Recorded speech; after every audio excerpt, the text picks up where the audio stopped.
Bismillahirrahmanirrahim. Asyhadu an la ilaha illallah wa asyhadu annaka Rasulullah. Langsung dia bawa 5 orang terbaik, yang kemudian 5 orang ini menjadi pahlawan Islam terbaik. Di antaranya Abdurrahman bin Auf, Sa'ad bin Abi Waqqas, Abu Ubaidah ibnu Jarrah, dan beberapa orang. Yang kemudian 5 orang ini menjadi pahlawan Islam yang terbaik. Antum tahu berapa jarak antara dia syahadat dengan membawa 5 orang ini? Saya cari-cari, gemeter saya, kaget saya. Jaraknya berapa bulan? 1 hari 1 malam. Saya ulangi lagi. 1 hari 1 malam setelah syahadat, dia 24 jam keluar mencari orang terbaik, disetor kepada Rasulullah, anggota baru, kaum radikalis.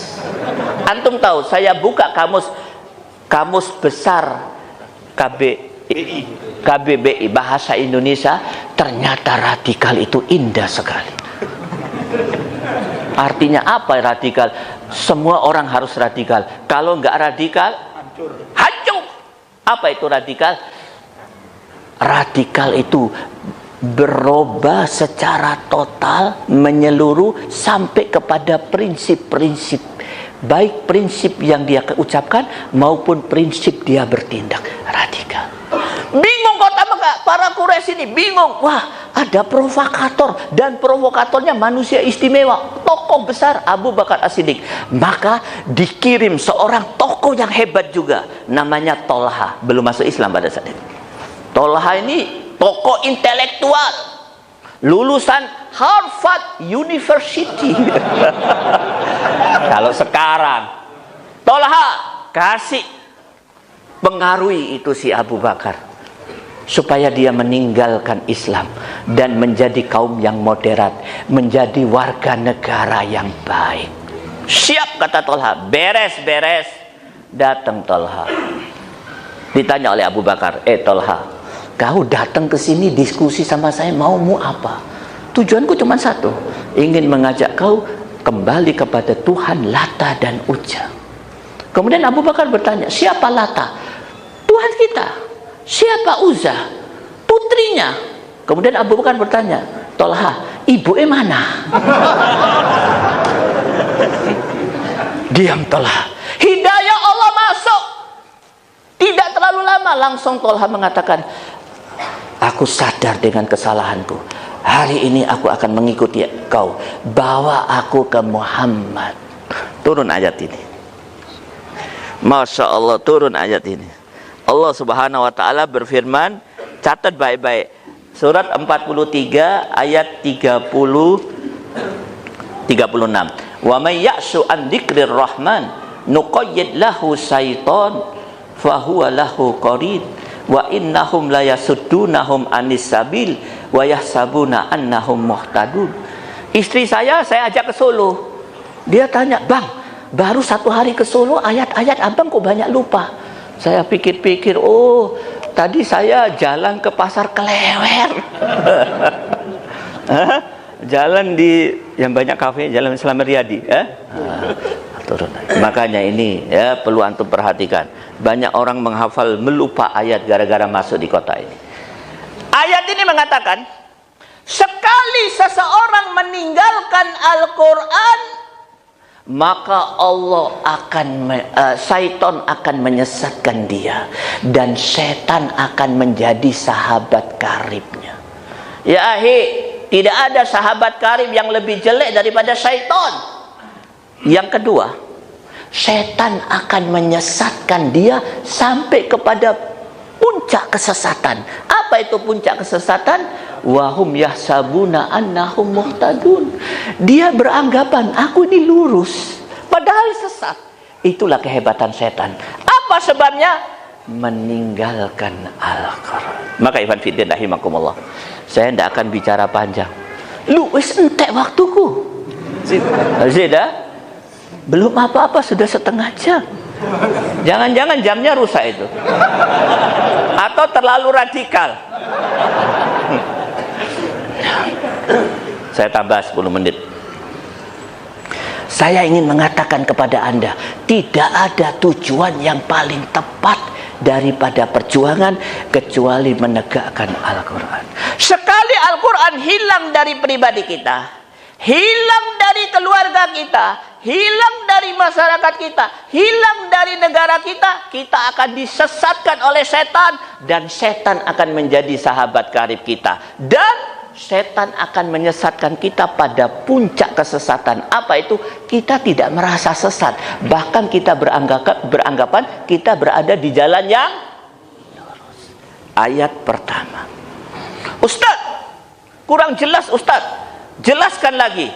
Tulis surat 5 ayat 50. Allah berfirman,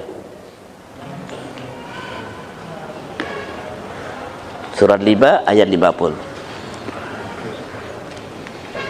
Afa hukmal jahiliyati yabghun wa man ahsanu hukman liqaumi yuqin. Masya Allah. Perhatikan bapak-bapak sekalian. Setelah saya jelaskan ayat ini, kita nggak ketemu lagi, nggak apa-apa. Loh Ustaz, kenapa nggak ketemu? Kematian akan menghampiri kita. Kita sebentar lagi mati, atau situasi dan kondisi menghalangi kita untuk jumpa lagi. Tapi kalau sudah saya sampaikan ini, alhamdulillah. Apa kata Allah? Di dalam surat 5 ayat 50, Allah berfirman, di dunia ini ada dua hukum. Hukum yang pertama, hukum buatan Allah. Hanya satu, Islam, Al-Quran, Al-Haq. Hukum yang kedua, hukum buatan manusia. Jumlahnya banyak, dan kedua hukum itu tidak bisa ketemu. Bagaimana akidah seorang mukmin? Waman ahsanu hukman, waman ahsanu minallahi hukman liqaumi yuqinun. Orang yang yakin, orang yang punya akidah, orang yang punya iman, yakin bahwa hukum Allah ahsan, lebih baik untuk menjadi solusi di dunia, membawa kita ke jannah, membawa kita kepada ridha Allah Subhanahu wa taala. Hukum selain hukum Allah, hukum selain Islam jelek. Ayat yang pertama. Kedua, ayat yang ketiga. Nih, ayat ini dahsyat, ya. Kata ulama mujahid tentunya, ayat inilah yang menggerakkan seluruh mujahidin untuk berjihad. Seluruh dai berdakwah, dan seluruh aktivis muslim melakukan aktivitas Islam. Ayat apa ini? Sayang, ayat sehebat ini nggak disampaikan di mimbar-mimbar Jumat, tidak disampaikan oleh orang tua kita kepada kita karena kesalahan teknis. Mungkin orang tua kita terlalu banyak makan nasi liwet. Tidak disampaikan oleh guru kita kepada kita. Guru kita lebih peduli kita hafal lagu kebangsaan daripada faham ayat ini. Apa kata Allah? Tulis baik-baik, sampai rumah dibaca. Surat 43 ayat 84. Wa huwallazi fis samai ilah, wa huwallazi fis samai ilah wa fil ardi wa huwal hakimul alim. Apa kata Allah? Perhatikan, dialah Allah, ilah di langit dan ilah di bumi. Ustaz, ilah itu artinya apa? Tuhan kah? Tuhan tuh? Bukan. Tuhan itu bahasa Buddha, Sanskerta, Hindu. Konotasi artinya syirik. Oh, ilah itu sesembahan. Lebih ruwet lagi. Dan dua istilah ini ada di dalam Quran terjemahan. Kenapa terjadi begitu? Nanti kita sampaikan penelitian, tidak sekarang, pada saatnya. Ilah itu artinya apa? Nih, saya sampaikan pendapat ulama yang paling ringkas. Ilah itu artinya tiga. Satu, yang diibadai, mutok. Yang kedua, yang ma'bud, yang diibadai. Yang kedua, mutok, yang ditaati. Tiga, yang membuat hukum. Maka ayat ini mengatakan Allah ilah di langit, yang diibadai, yang ditaati, yang membuat hukum di langit, dan juga ilah di bumi, yang ditaati, yang diibadai, yang membuat hukum di bumi. Ingat, Di zaman modern ini ada dua kesyirikan besar yang banyak dilakukan oleh manusia, termasuk kaum muslimin, kecuali mereka yang mendapat rahmat Allah. Kesyirikan yang pertama, mereka beranggapan Allah ilah di langit tapi bukan ilah di bumi. Iya, Allah diibadahi, ditaati, membuat hukum di langit, di bumi tidak ada Allah yang diibadahi, yang ditaati saya, kata mereka yang berkuasa. Cuman kesyirikan ini nggak nampak karena dikemas dengan kemasan yang sangat indah. Apa kemasannya? Sekularisme. Anak emasnya demokrasi. Kesyirikan yang dua lebih jelek lagi. Allah bukan ilah di langit, bukan ilah di bumi. Tidak ada yang ditaati, diibadahi, membuat hukum di langit, di bumi. Terus apa? Tidak ada Allah-Allahan, tidak ada Rasul-Rasulan, tidak ada Islam-Islaman. Kesyirikan ini tidak nampak karena di cover dengan cover yang sangat indah. Bahkan yang paling indah sekarang, apa itu? Komunisme. Anak emasnya sosialisme. Di balik ketenangan Anda, tiap malam bisa minum susu Sijek. Betul saya? Ingat, kesyirikan yang paling besar hari ini sedang menguasai ekonomi dan sudah dikuasai. Sekarang mereka sedang menuju kepada kekuatan politik dan sedang menuju kepada kemenangan dan akan menuju kepada kekuatan militer.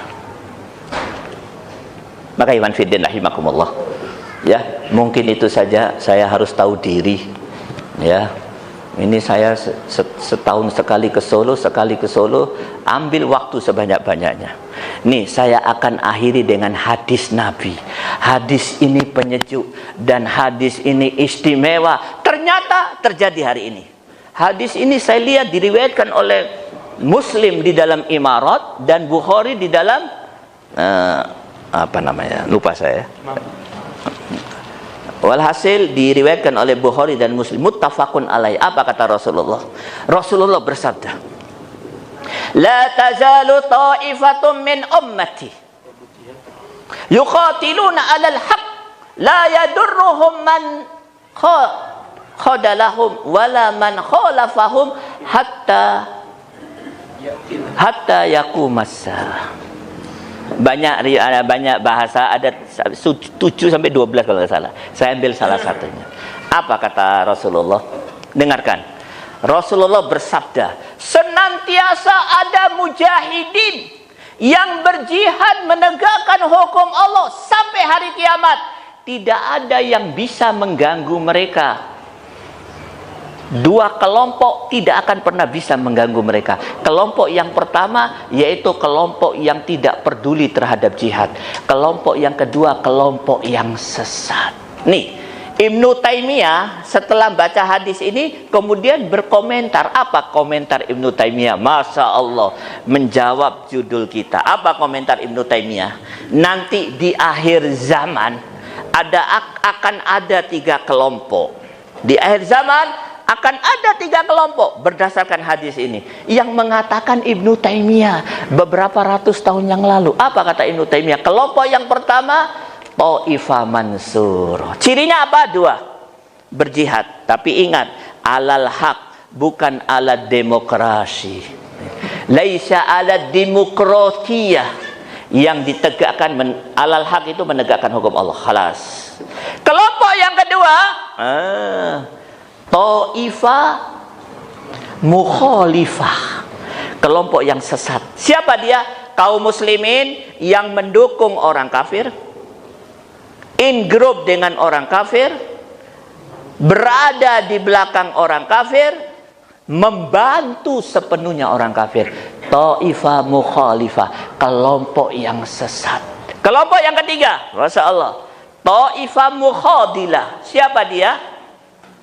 Cirinya 2. Ciri yang pertama, Islamnya bagus, S-nya 5. Islamnya kurang banter, kurang 5 S. Ciri yang pertama, kelompok muhadilah, Islamnya bagus. Yang kedua cirinya, Mereka tidak peduli terhadap mujahidin, membenci mujahidin, mengatakan mujahidin teroris, khawarij. Islamnya bagus, tapi tidak peduli. Ikhwan fiddin rahimakumullah, jadikan ini sebagai satu kacamata untuk melihat situasi dan kondisi. Maka tidak ada cara yang paling tepat kalau kita sudah bicara tentang visi misi perjuangan kecuali kita menjadi Thaifah Mansurah, berperang menegakkan hukum Allah dan tidak gentar menghadapi kelompok yang sesat dan kelompok yang mukhadilah. Apa bahasa Indonesianya? Penggembos. Penggembos. Cirinya Islamnya bagus. Tapi benci terhadap mujahid. Mungkin terhadap jihad dan mujahidin. Mungkin itu saja. Banyak maaf saya lebih sampai 10 menit ya. Tapi tak apa. Moderatornya adekku. Tidak berani dia macam-macam ya. Wabillahi taufiq wal hidayah. Assalamualaikum warahmatullahi wabarakatuh. Waalaikumsalam warahmatullahi wabarakatuh.